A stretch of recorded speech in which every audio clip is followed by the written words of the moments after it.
Can you go into a little more detail, a little more into how an NFT can be utilized for other use cases? So let's think about what an NFT is. It's a non-fungible token, meaning that it's a unique way of identifying data or hashing data for a particular lot, right? Whether it would be a lot of product, or whether it would be a lot of IP, or it would be a lot of ownership. I mean, it's a unique identifier that can store data within the blockchain that you're using it in. So the use cases for that are really, really wide. And so aside from, I guess, IP, I see NFTs being utilized as, proof of ownership or proof of identity, proof of utility for many different use cases. So, like, for example, proof of utility. Proof of identity. NFTs can be used and are being right now utilized by, for example, IMAX to create the DIDs, centralized identities, which are basically ID buckets that you own, right? So you own an ID, a credentials bucket of your own credentials, and then you can basically share these credentials out to various parties, and then but retain ownership of the information. So then you can recall the information because you actually own the token that the information is connected to, right? So that, for lack of a better word.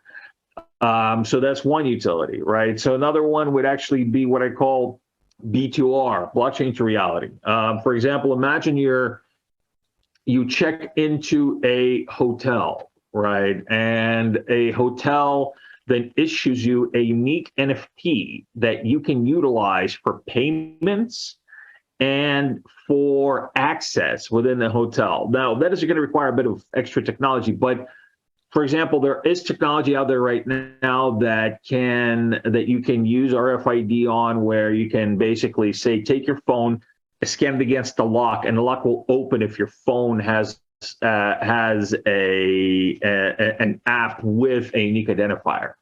That could be an NFT, right? So essentially, instead of taking the key or a card or something like that, and dealing with credit, paying with credit cards, or writing up things to your room or whatever, the hotel can issue you an NFT that will essentially give you access to different parts of the hotel, including your room, because you can literally unlock the room with the NFT.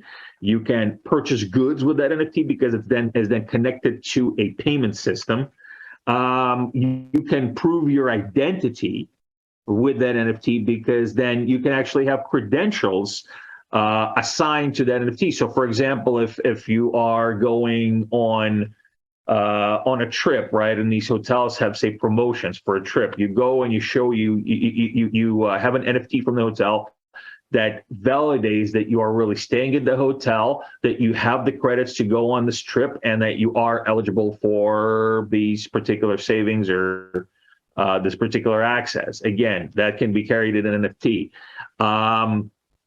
In case of tokenization of goods, NFTs can be actually assigned to specific lots and be used for traceability. They can be used for authentication of goods. They can be used for tracking and for trading of goods, because essentially, and say a futures trade. So a futures contract is assigned to a lot of goods, usually a fungible lot of goods. And so you trade the contract, and then, theoretically, you have ownership of those goods. That could be done with an NFT, and that will be done with NFTs to transfer ownership of these particular assets between different parties.